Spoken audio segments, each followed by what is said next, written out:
গুলশানে লোক জড়ো করে গাড়ি ভাঙচুর, মারধরকারীকে শনাক্ত করলেন তরুণী। গুলশানের এই রিপোর্ট আমি পড়লাম। অদ্ভুত ধরনের ঘটনা। মানে রাস্তার মধ্যে গাড়ি আটকিয়ে গাড়ি ভাঙচুর করলো। তারপরে সেই মানে গাড়ির চালক যিনি চালাচ্ছিলেন তার উপর হামলা করা হলো। ট্রাফিক পুলিশের সামনেই। ট্রাফিক পুলিশ কার্যত অসহায় ছিল এবং যে ধরনের আক্রমণাত্মক মনোভঙ্গি এবং লোকজন জড়ো করে মব তৈরি করে গাড়ি ভাঙচুরের চেষ্টা, সেটা হচ্ছে আজকে সারা দেশ জুড়ে এই কাজগুলি চলছে। কিছু লোকগুলো করছে। মানুষ যেখানে প্রতিরোধ করা দরকার সেখানে দেখা যাচ্ছে তারা এই মবগুলোতে অংশ নিচ্ছে, উৎসাহ দিচ্ছে। এক অদ্ভুত ঘটনা। তেমন একটি ঘটনা ঘটেছে রাজধানীর গুলশানে। লোক জড়ো করে এক ব্যক্তিকে রক্তাক্ত করা এবং গাড়ি ভাঙচুরের সঙ্গে জড়িত ব্যক্তির নাম জুয়েল রানা। সামাজিক যোগাযোগ মাধ্যমে ওই ব্যক্তির ছবি দেখে এক তরুণী তাকে শনাক্ত করেন। তিনি জানিয়েছেন, জুয়েলের হাতে গত 23শে ফেব্রুয়ারি তিনিও ছিনতাইয়ের শিকার হয়েছেন। গুলশানের সড়কে এক ব্যক্তিকে রক্তাক্ত করার ঘটনাটি গত বৃহস্পতিবারের। ওই ঘটনায় আজ শুক্রবার মামলা হয়েছে। অভিযুক্ত জুয়েলকে গ্রেপ্তার করা হয়েছে। অথচ এই যে জুয়েল, সেই জুয়েলকে পুলিশ প্রথমে এই ঝামেলা নিতে চাচ্ছিল না। থানায় নেওয়ার পরও গড়িমসি করা হয়েছে। যখন সামাজিক যোগাযোগ মাধ্যমে বিষয়টা ছড়ায় পড়লো এবং একজন তরুণী এই জুয়েলকে শনাক্ত করলো যে তার গলায় ছুরি ধরে তার কাছ থেকে ছিনতাই করা হয়েছে, তারপরে পুলিশ উপরের নির্দেশে তখন মামলা নিল। মামলা নিয়ে তাকে গ্রেপ্তার করা হলো।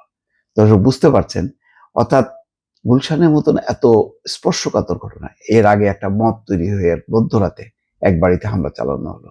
এসটি ইমামের ছেলের সাবেক স্ত্রী, তার বাড়িতে, সেখানে 200 কোটি টাকা আছে। এইরকম মধ্যরাতে এরকম একটি ঘটনা। তারপরে প্রকাশ্য রাস্তায় দেখেন যেভাবে হামলা করা হলো গাড়ির উপরে। শুক্রবার রাত 10:45টার দিকে গুলশান থানার ভারপ্রাপ্ত কর্মকর্তা মাহমুদুর রহমান জানান, ঘণ্টাখানেক আগে অভিযুক্তকে গ্রেপ্তার করা হয়েছে। যে ব্যক্তিকে রক্তাক্ত করা হয় তার নাম মাহবুব আলম। তিনি একটি সুপরিচিত শিল্প গোষ্ঠীর শীর্ষস্থানীয় কর্মকর্তা। তিনি বৃহস্পতিবার ঘটনা ধরে আজ সামাজিক যোগাযোগ মাধ্যমে একটি পোস্ট দেন। তো মাহবুব বলছেন, বৃহস্পতিবার বিকালে তিনি গাড়ি চালিয়ে গুলশান 1 থেকে গুলশান 2 নম্বরের দিকে যাচ্ছিলেন। এক ব্যক্তি গুলশান 1 নম্বরে সিগন্যাল অমান্য করে রাস্তা পার হচ্ছিলেন। তিনি হঠাৎ গাড়ির সামনে এসে পড়েন। মাহবুব বলেন, আমি হর্ন বাজিয়ে গাড়িটি ব্রেক করি। তখনই ওই ব্যক্তি গাড়ির বনেটে জোরে থাপ্পড় দেন। চিৎকার করে বলতে থাকেন, গুলশান তার এলাকা, এখানে তিনি যখন খুশি যেভাবে খুশি রাস্তা পার হবেন। একটা পরিস্থিতি তৈরি করে একটা বিপাকে ফেলে টাকা আদায় করা, এই সমস্ত গুলো একটা নিউসেন্স অ্যাটাক ক্রিয়েট করা। আমার কথা হলো যে এইরকম ঘটনা যখন নাকি ঘটছে, গুলশানের মতন জায়গায় পুলিশের অভাব নেই, সমস্ত সংস্থার লোকজন আছে। তারপরে তারা তাৎক্ষণিকভাবে সেখানে তারা কিছু করলো না। পরে 2 জনকে নিয়ে থানায় গেল।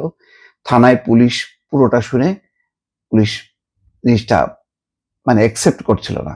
বলছিল যে নেশাখোর, ছিনতাইকারী, এই সমস্ত ঝামেলা নেওয়ার দরকার নেই, মিটমাট করে ফেলে।